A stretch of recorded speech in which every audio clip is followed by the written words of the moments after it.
상당히 고민을 많이 해야 되는 문제입니다. 반지름의 길이가 3인 원에 선분 AB의 길이가 2가 되는 AB를 찍고, 그리고 나서 그 위에 원 위에다가 점 P들을 찍었을 때 삼각형 PAB의 넓이가 자연수가 되도록, 그렇다면 당연히 넓이니까 어떻게 접근을 해야 돼요? 밑변 곱하기 높이 곱하기 2분의 1로 해야 될 건데, 당연히 여기서는 얘를 밑변으로 보는 게 좋겠죠. P가 여기 있으면 지금 이렇게 생긴 요 삼각형의 넓이, 그러면 얘를 밑변으로 본다면 이것의 연장선 긋고 이 높이 H가 된다면 이렇게 H, 그러면 넓이 S는 2분의 1 곱하기 밑변 2 곱하기 높이 H가 되겠죠. 또 선분이 너무 많으면 헷갈리니까 지우고 하겠습니다. 그러면 삼각형 넓이 S는 2분의 1 곱하기 밑변 2 곱하기 H인데, 그게 뭐가 되도록? 자연수가 되도록이에요. 그런데 계산을 해보면 누구만 남죠? 이 약분돼서 H만 남죠. 그래서 H가 높이가 자연수가 되는 P점들만 지금 찍은 거예요. 그런데 그럼 이 자연수, 당연히 무수히 많은데 어떤 자연수만 가능하냐? 지금 이 원의 중심을 지나면서 선분 AB의 수직인 지름을 그려보면 지금 이 길이가 얼마다? 6이죠. 반지름이 3이었으니까. 그럼 이 밑에서 조금 올라왔으니까 실제 지금 이 길이는 6보다 작겠네요. 결론, 이 선분 AB에서 높이 자연수가 되는 H는 토탈 1부터 5까지밖에 없다. 그래서 여기서 말하는 H는 1, 2, 3, 4, 5까지만 가능한 겁니다. 지름 6 못 넘어가니까 살짝 올라가 있잖아요. 그래서 P점 몇 개 찍어보면 이 선분, 이 직선 AB로부터 높이가 1인 점, 여기만 있을까요? 그런데 이쪽 건너편도 여기 똑같이 있겠죠. 여기에도 높이가 1인 점이 있을 거다. 얘가 이제 P1 되는 거고, 얘는 얼마인지 모르겠고, 이제 높이가 2인, 그럼 여기서부터 다시 높이가 또 2인 점을 찾으면 얘만 있는 게 아니라 얘랑 건너편이라 하면 지금 이 지름에 대한 대칭인 거예요. 여기에도 높이가 2가 되는 점이 또 하나 있을 거다. 그래서 결론은 여기 찍어져 있는 P점들은 전부 다 이 지름을 중심으로 좌우 대칭 두 쌍씩 존재하는 겁니다. 그래서 또 선분이 너무 많으면 헷갈려서 지우고, 그럼 결론 이제 이 선분 AB로부터 높이가 1인 점, 여기에 P1이 있어요. 그러면 얘랑 건너편에 이 지름의 대칭인 점이 이렇게 하나 있을 거고, 높이가 2인 점, 여기에 높이가 2인 점 P2가 있으면 또 얘랑 건너편에도 또 있을 거다. 그러면 얘들 몇 개 가능하냐면 H 높이가 5개까지 가능했으니까 여기가 지금 이 선분 AB로부터 높이가 1인 점, 높이가 2인 점, 높이가 3인 점, 높이가 4인 점, 그리고 가장 높은 높이가 5인 점까지가 제일 높겠죠. P5. 그러면 이 지름을 중심으로 좌우 대칭이 있어야 되니까 얘랑 건너편에 있는 여기가 아마 P6이 될 거고, 얘랑 또 건너편에 있는 여기가 P7이 될 거고, 얘랑 건너편에 있는 여기가 P8, 그리고 얘가 P9, 그리고 얘가 이제 P10이 되는 거예요. 문제에서 물어보진 않았지만 N은 10개입니다. 그러면 여기에서 이제 우리에게 누구를 구하라고 했냐면 요 APO와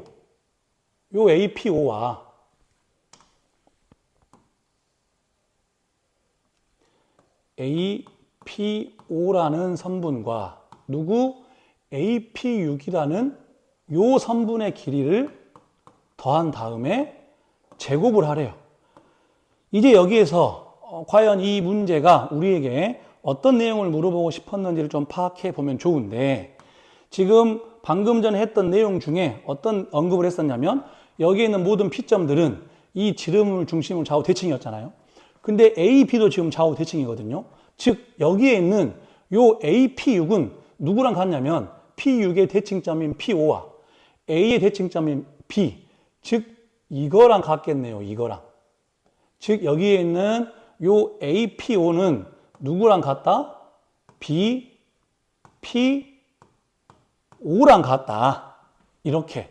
그러면 이제 어떤 장점이 생기냐면 우리 눈에 이렇게 생긴 삼각형이 만들어지네요. 삼각형.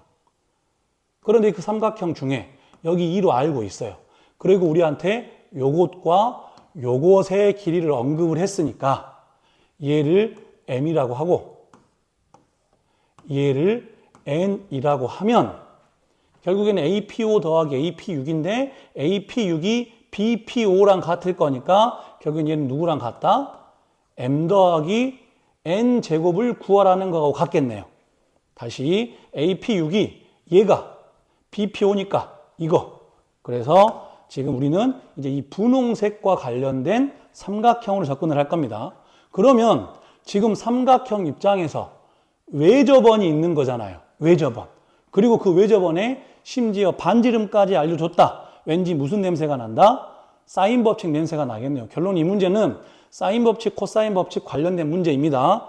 그렇다면 이제 우리가 여기 2인 거 알고 있고 이 마주보는 각, 요 각이 지금 좀 궁금한데 외접원의 반지름을 알고 있는 상황이라 우리는 사인 법칙을 쓸 수 있겠다. 그럼 어떻게 돼요? 이 각을 세타라고 하면 사인 세타 분의 마주보는 편 누구? 2는 2R. 근데 지금 외접원의 반지름이 얼마다? 3이다. 그래서 여기다가 3을 대입을 하면 이 약분되고 그럼 사인 세타는 얼마다? 사인 세타는 3분의 1 되겠네요. 그래서 실제 우리는 지금 이 세타에 관련된 사인 값도 알아냈어요. 근데 우리는 m과 n의 완전 제곱 필요하거든요. 얘 제곱해보면 m제곱 더하기 n제곱 더하기 2mn일 건데 왠지 여기에서 m제곱 더하기 n제곱 또 무슨 냄새 나죠? 코사인 법칙 냄새가 나죠.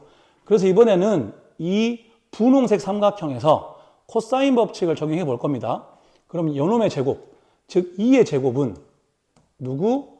m제곱 더하기 n제곱 딱 우리가 원하는 모양 나왔네요. 마이너스 2mn 그리고 코사인 세타인데 이 코사인 세타 값 얼마일까요?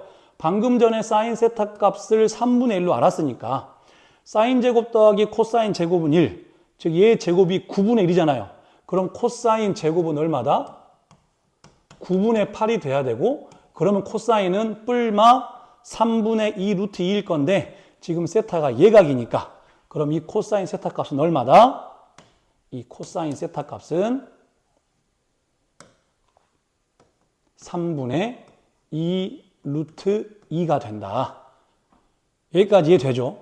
그리고 아직 우리가 안 쓴 정보가 하나 있는데 지금 처음부터 이 문제에서 가장 중요한 핵심으로 제공이 됐던 힌트가 넓이잖아요. 넓이.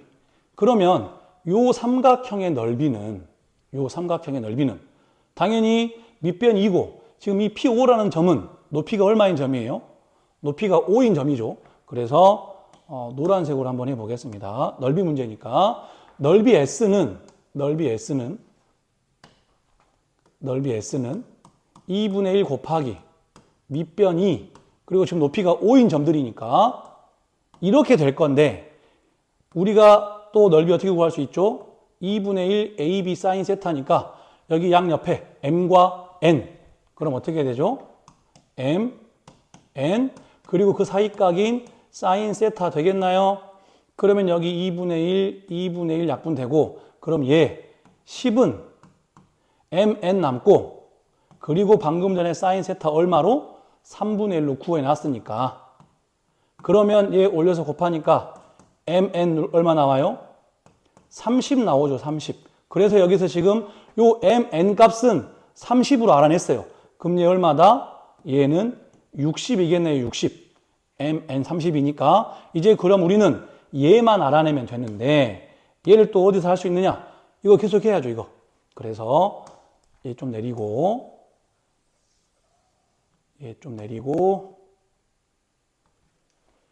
이제 계산하면 방금 전에 여기 mn 값 얼마라고?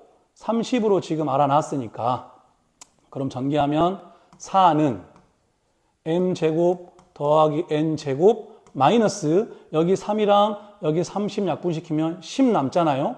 그럼 2 곱하기 루트 2에 10 곱했으니까 40 루트 2가 되겠나요?